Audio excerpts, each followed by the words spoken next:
আচ্ছা, আপনাদের অনন্ত মহারাজ নেতাজি সুভাষচন্দ্রকে বারবার অসম্মান করেন, সেটা তো একটা অধ্যায়।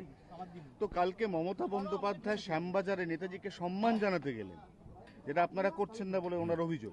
তা ওখানে আপনারা ওনাকে চোর চোর স্লোগান দিলেন কেন? মমতা ব্যানার্জি তো নেতাজিকে নেতাজি বানিয়েছেন। দিল্লির বুকে নেতাজির মূর্তি মোদিজি স্থাপনা করেছেন, সারা বিশ্বে নিয়ে গেছেন। উনি কোথাও কোথাও নেতাজির নাম নিয়ে ওনার রাজনীতি চমকেছেন খালি। সেই জন্য হঠাৎ দেশপ্রেমিক হতে যাবেন না। যখন ডজন ডজন লোককে হত্যা করা হয়েছিল, কারো বাড়িতে উনি যাননি। আজ হঠাৎ কারো বাড়িতে গিয়ে সমবেদনা দেখাচ্ছেন, লোকে হজম করতে পারছে না এটা। তো সেই জন্য করুন উনি, ঠিক আছে। তো চোর শুনতে হবে, এটা তো ঠিকই ছিল, পুরো পার্টিটাই চোর, আর ওনার নেতৃত্বেই চোরেরা বেড়েছে। তো কেউ যদি চোর স্লোগান দেয় তাহলে অসুবিধা, জয় শ্রীরাম বললে উনি জেলে ভরে দিতেন। আর চোর শুনতে কিরম লাগছে? না, উনি প্রাক্তন মুখ্যমন্ত্রী, তারপর উনি একজন মহিলা, উনি শ্যামবাজারে নেতাজিকে প্রাক্তন শ্রদ্ধা জানাতে গেলেন। এমএলএ এমপিরাই তো জেলে গেছেন, বর্তমানটা থোড়ি না যাচ্ছে। আর এরা সব ওনার অনুপ্রেরণায় কাজ করেছে। কেউ যদি বলে থাকে শুনে নিন, একটু সহ্য করার ক্ষমতা বাড়ান। অনেকদিন সহ্য করলেন না কিছু। মানুষের মুখকে বন্ধ করবে? হাজার হাজার কোটি টাকা লুটে, 30,000 কোটি টাকা জল জীবন মিশনে চলে গেল, কারো বাড়িতে জল পৌঁছলো না। তো চোর কে? উনি তো মুখিয়া ছিলেন না। যে ইয়ে ছিল, 100 দিনের কাজের টাকা লোক পেত না, লুট হতো। আবাস যোজনার টাকা পেত না, কেন্দ্র সরকার বন্ধ করে দিয়েছিল। সে টাকাগুলো কোথায় গেছে? কে লুট করেছে? উনি তো মুখ্যমন্ত্রী ছিলেন, কোনোদিন কাউকে ধরেছেন? কোনো প্রধান ধরা পড়লে পার্টি তাকে শোকজ করতো, তার বিরুদ্ধে আইনি ব্যবস্থা কখনো হয়নি। কে শিখিয়েছে? তো চোরেদের রানী উনি, এটা তো সবাই জানে। আমি বলিনি, এটা কুণাল ঘোষ বলেছে। তা আর যদি পাবলিক সেটা বলে তো খারাপ কি আছে? আচ্ছা, এবার হচ্ছে দেবরাজ। 5 বছরে দেবরাজের মোট সম্পত্তি 100 কোটি। বাগুইয়াটি থেকে শুরু করে কালিম্পং পর্যন্ত সব জায়গায় উনি রিসোর্ট হোটেলের মাধ্যমে বিপুল সম্পত্তি করে ফেলেছিলেন। দেখুন, পশ্চিমবাংলায় এত কোটি টাকার মালিক আগে আমরা শুনিনি। 100 কোটি, 200 কোটি বাঙালি কোনোদিন শোনেনি। হ্যাঁ, আমরা জানতাম বড় বড় বিজনেস পার্টি আছে, মারোয়াড়িরা আছে, তারা কোটি কোটি টাকার মালিক, তারা কলকারখানার মালিক। জানি বাঙালি কিছু না করেই কোটি কোটি টাকার মালিক, এই চমৎকারটা মমতা ব্যানার্জি করিয়েছেন। তার পার্টির বেশিরভাগ নেতাই এখন 600 কোটি টাকার মালিক। যে কেষ্টমণ্ডল, যে কোনোদিন এটা পঞ্চায়েত বোধহয় হয়নি, সে কী করে 550 কোটি টাকার মালিক হয়? সেখানেই আরেক নেতা ধরা পড়লো, সে 350 কোটি টাকা, 400 কোটি টাকা। এখন এক একজন কাউন্সিলর, এমএলএ, এরাও 600 কোটি টাকার মালিক হয়ে গেছে। মমতা ব্যানার্জিকে অস্বীকার করতে পারবেন? এর জন্যই তোমাকে আজকে এইসব কথা শুনতে হচ্ছে। টুলু মণ্ডলের বিরুদ্ধে রেড কর্নার নোটিশ।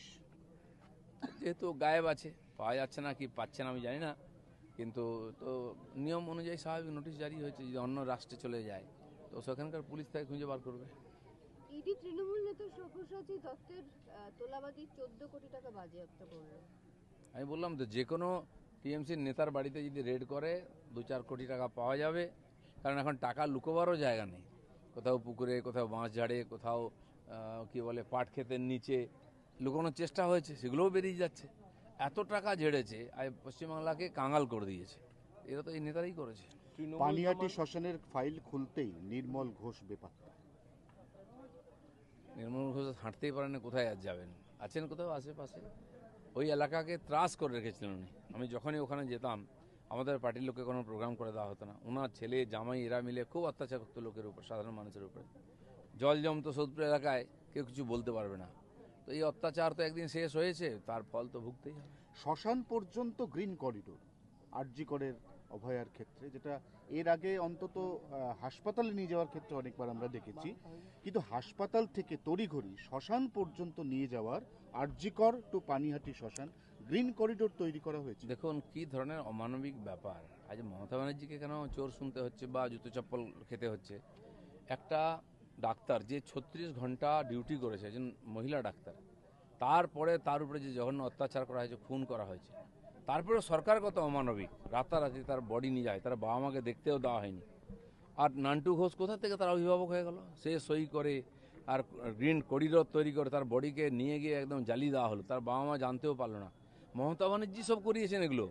তা আজ তো সবই শুরু হয়েছে, এটা ট্রেলার দেখছেন, আরও অনেক কিছু খেতে হবে। এবং যেই নেতারা এই কাজের সঙ্গে যুক্ত, জঘন্য অপরাধ করেছে, তারাও ওই যে ধর্ষক খুনি আরজি করে তার চেয়ে কম অপরাধী নয়। এসএসসি তো তৃণমূল জমানায় একেবারে ঘুঘুর বাসা হয়েছিল, সেইটাকে এবার ঢেলে সাজানো হচ্ছে, তাতে 3জন সন্ত তাদেরকে যোগ করা হচ্ছে এবার সেই এসএসসিতে। রামকৃষ্ণ মিশনের সন্তরা, আজ রামকৃষ্ণ মিশনের যে স্কুল কলেজ চলে, যে কোনো স্কুল কলেজের চেয়ে ভালো। শিক্ষা ব্যবস্থা খ্রিস্টান মিশনারিরা দেশে চালাতো, তার প্যারালাল হিসাবে রামকৃষ্ণ মিশন এখানে নয়, নাগাল্যান্ড, মণিপুর পর্যন্ত, পাহাড়ি এলাকায় পর্যন্ত গরিব সাধারণ ট্রাইবেলদের মধ্যে শিক্ষার আলো পৌঁছে দিয়েছেন। সেখানে শিক্ষা এবং তার যারা প্রিন্সিপাল আছেন তারা এমনি খালি সাধু নয়, তারা সাধুর বেশে একজন তপস্বী, এবং তারা হচ্ছেন শিক্ষার বিশেষভাবে শিক্ষাব্রতী। সেই সব লোককে নিয়ে আসা উচিত, যারা কোনো দলে নয়, যারা কোনো দুর্নীতিতে নন, সবাইকে সমান দেখেন, তপস্বী। সেই সব লোক যখন সামনে আসবে, ভারতের উদ্ধার হবে। আজ বিধানসভায় বিশেষ অধিবেশন, 21,000 কোটি টাকা প্রসূতিদের দেওয়া হবে। আমাদের সরকার যে যে ঘোষণা করেছে সেগুলো যথাসময়ে আমরা ডেলিভার করছি, আর সমস্ত সুবিধা এখানকার মানুষ পাবেন, যেগুলো একদিন বঞ্চিত ছিল মানুষ। দেখুন, এক সপ্তাহ ধরে তিরঙ্গা যাত্রা চলছে, 15 তারিখ অবধি চলবে। তো গ্রামে গঞ্জে শহরে সব জায়গায় তিরঙ্গা যাত্রা হচ্ছে।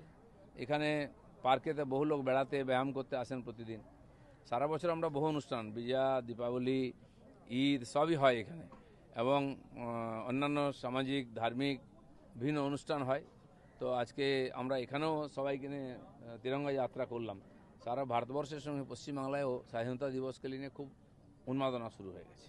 বিধানসভায় আরো দুটো বিলের কথা বলা হচ্ছে। বিধানসভাতে বিশেষ অধিবেশন একটা হবে, যে বিদ্যুৎ নিয়ে ক্যাগ রিপোর্ট পেশ, আর একটা হচ্ছে বিশেষ অধিবেশনে কলকাতা ও হাওড়া পুরসভার ওয়ার্ড বৃদ্ধি নিয়ে বিল আনা হবে। আজকেই অধিবেশন আছে, বিশেষ অধিবেশন। এই সমস্ত বিল আসবে, পাস করা হবে। ডিলিমিটেশন যতক্ষণ না পুরো হচ্ছে, পশ্চিমবাংলায় আমরা পঞ্চায়েতকে ছোট করছি, বিডিও যে আছে ব্লক তাকে ছোট করা হচ্ছে, আর যাতে প্রশাসনিক সুবিধা হয়। আমি সাজেশন দিয়েছি মাননীয় চিফ সেক্রেটারি, চিফ মিনিস্টারকে, যে জেলাকেও ছোট করুন। অলরেডি 5টা জেলা আমরা বাড়াচ্ছি, আরও বড় বড় জেলা আছে, সেগুলো ছোট করার দরকার আছে। ঠিক সেরকমই কর্পোরেশন, মিউনিসিপ্যালিটিতে ওয়ার্ডও বাড়ানো হচ্ছে, যাতে প্রশাসনিক সুবিধা হয়। চলুন। সিঙ্গেল রুম বাড়ি করতে দেওয়া হবে। না, আজকে আমি